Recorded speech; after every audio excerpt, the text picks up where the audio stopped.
Perkenalkan, nama saya Yunia Konstantin Sinaga dengan NIM 23-100-26-029 Fakultas Kedokteran Mula Warman, Program Studi Kedokteran Gigi. Pada kali ini saya akan menjelaskan mengenai ejaan bahasa Indonesia dalam penulisan ilmiah.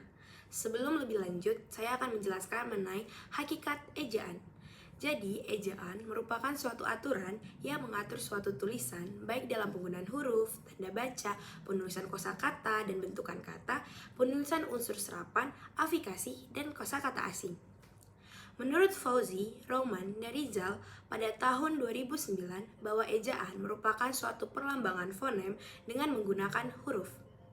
Selain itu, ejaan juga mengenai tetapan mengenai morfologi seperti kata dasar, kata ulang, kata majemuk, kata berimbuhan, dan partikel-partikel. B. Aturan mengenai cara penulisan kalimat dalam bagian kalimat menggunakan tanda baca seperti titik, koma, titik dua, tanda kutip, tanda tanya, tanda seru.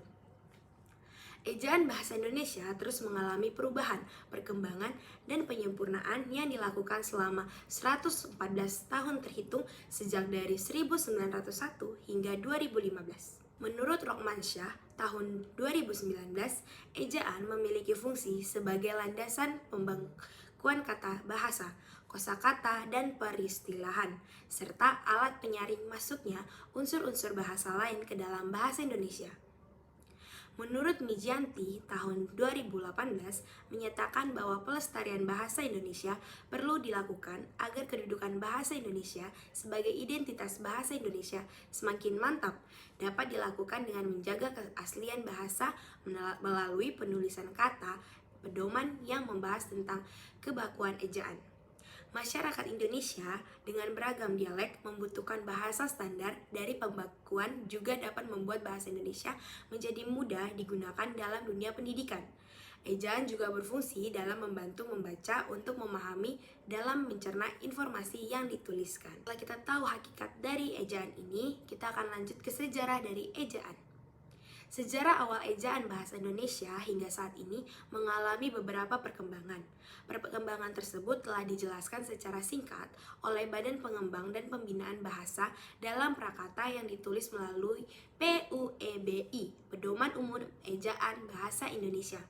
Ditinjau dari sejarah penyusunannya, sejarah Peraturan Ejaan Bahasa Melayu dengan huruf Latin ditetapkan pada tahun 1901 berdasarkan rancangan C.H.A. van Abthuisen dengan bantuan Engku Nawawi Gelar Serto Mamur dan Muhammad Taib Sultan Ibrahim setelah dilakukan penyempurnaan ejaan dalam berbagai nama dan bentuk. Pada tahun 1938, pada Kongres Bahasa Indonesia pertama di Solo, disarankan agar bahasa Indonesia lebih banyak diinternasionalkan. Pada tahun 1947, Sowandi, Menteri Pengajar, Pendidikan, dan Kebudayaan pada masa itu, menetapkan dalam surat keputusannya tanggal 19 Maret 1947 bahwa perubahan ejaan bahasa Indonesia dengan maksud membuat ejaan yang berlaku menjadi lebih sederhana. Ejaan tersebut oleh masyarakat diberi julukan Ejaan Republik. Kongres Bahasa Indonesia yang kedua yang diprakarsai Menteri Muhammad Yamin diselenggarakan di Medan pada tahun 1954. Kongres ini mengambil keputusan supaya ada badan yang menyusun peraturan ejaan yang praktis bagi bahasa Indonesia. Surat keputusan pada tanggal 19 Juli 1956 berhasil merumuskan patokan-patokan baru pada tahun 1957. Pada tahun 1957, Lembaga Bahasa dan Kesastraan menjadi Lembaga Bahasa Nasional. Kemudian pada tahun 1975 menjadi Pusat Pembinaan dan Pengembangan Bahasa, menyusun program pembakuan bahasa Indonesia secara menyeluruh. Pada tahun 1966 dalam surat keputusan pada tanggal 19 September 1967 menyusun konsep yang ditanggapi dan dikaji oleh kalangan luas di seluruh tanah air selama beberapa tahun. Setelah rancangan ini akhirnya dilengkapi oleh di dalam seminar Bahasa Indonesia di puncak tahun 1972 dan diperkenalkan secara luas oleh sebuah panitia yang ditetapkan dengan surat keputusan Menteri Pendidikan dan Kebudayaan pada tanggal 17 Mei 1972. Pada hari proklamasi kemerdekaan tahun itu juga diresmikan aturan ejaan yang baru tersebut berdasarkan keputusan Presiden. Tahun 1972 dengan nama ejaan yang disempurnakan, Departemen Pendidikan dan Kebudayaan yang dibentuk oleh Menteri Pendidikan dan Kebudayaan dengan surat keputusan tanggal 12 Oktober 1972 menyusun buku pedoman umum yang berisi pemaparan kaidah ejaan yang lebih luas. Pada tahun 1988, Pedoman Ejaan yang Disempurnakan atau PUEYD edisi kedua diterbitkan berdasarkan keputusan Menteri Pendidikan dan Kebudayaan Republik Indonesia. Pada tanggal 9 September 1987, setelah itu edisi ketiga diterbitkan pada tahun 2009 berdasarkan Peraturan Menteri Pendidikan Nasional Nomor 46. Pada tahun 2006, berdasarkan keputusan Menteri Pendidikan dan Kebudayaan Dr. Anies Baswedan, Pedoman Umum Ejaan Bahasa Indonesia yang Disempurnakan atau PUEYD diganti dengan nama Pedoman Umum Ejaan Bahasa Indonesia yang menyempurnakan naskahnya disusun oleh Pusat Pengembangan dan Perlindungan Badan Pengembangan dan Pembinaan Bahasa. Pedoman Umum Ejaan Bahasa Indonesia PUEBI diserahkan melalui Peraturan Menteri Pendidikan dan Kebudayaan Republik Indonesia Nomor 50 Tahun 2015 pada tanggal 26 November 2015. Perubahan ini terjadi karena tuntutan akan kemajuan iptek sehingga penggunaan bahasa Indonesia menjadi semakin berkembang sehingga diperlukan pada ejaan bahasa Indonesia. Oke, jadi kita sudah tahu apa itu hakikat ejaan dan juga fungsinya. Kita juga sudah tahu apa itu sejarahnya. Sekarang kita akan mengetahui apa saja pedoman dari ejaan. Jadi ada beberapa penggunaan atau tatanan yang kita gunakan dalam ejaan, yaitu pertama pemakaian huruf. Nah, pemakaian huruf ini ada beberapa penggunaan huruf. Yang pertama itu adalah penggunaan huruf vokal. Huruf vokal dalam bahasa Indonesia terdiri dari A, I, U, E, dan O. Kemudian ada huruf konsonan. Nah, huruf konsonan ini adalah sisanya dari huruf vokal, yaitu yang 21 huruf.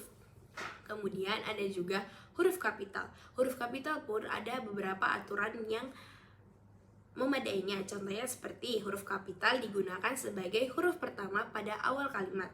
Kemudian huruf kapital digunakan sebagai huruf pertama unsur seperti nama orang, nama negara, nama daerah. Kemudian selanjutnya ada huruf miring. Nah, huruf miring juga sama, memiliki beberapa syarat. Huruf miring dipakai untuk menuliskan judul buku, nama majalah, termasuk daftar pustaka. Kemudian huruf miring dipakai untuk menegaskan atau mengkhususkan kata atau kelompok kata dalam suatu kalimat. Ada pula, setelah penggunaan huruf, ada juga penulisan kata. Penulisan kata ini memiliki beberapa syarat. Jadi yang pertama itu kata dasar. Kata dasar ditulis sebagai suatu kesatuan. Kemudian ada kata berimbuhan atau imbuhan. Nah, imbuhan ini ada di awal, ada di sisipan, ada akhir, serta ada juga yang gabungan, yaitu di awal dan juga di akhir.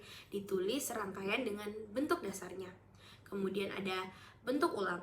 Bentuk ulang ditulis dengan menggunakan tanda hubung, strip guys, di antara unsur-unsurnya. Yang keempat adalah kata dasar. Yang keempat adalah kata depan. Kata depan seperti ke, di, dari ditulis terpisah dari kata yang mengikutinya. Yang kelima, gabungan kata atau kata majemuk termasuk istilah khusus ditulis terpisah.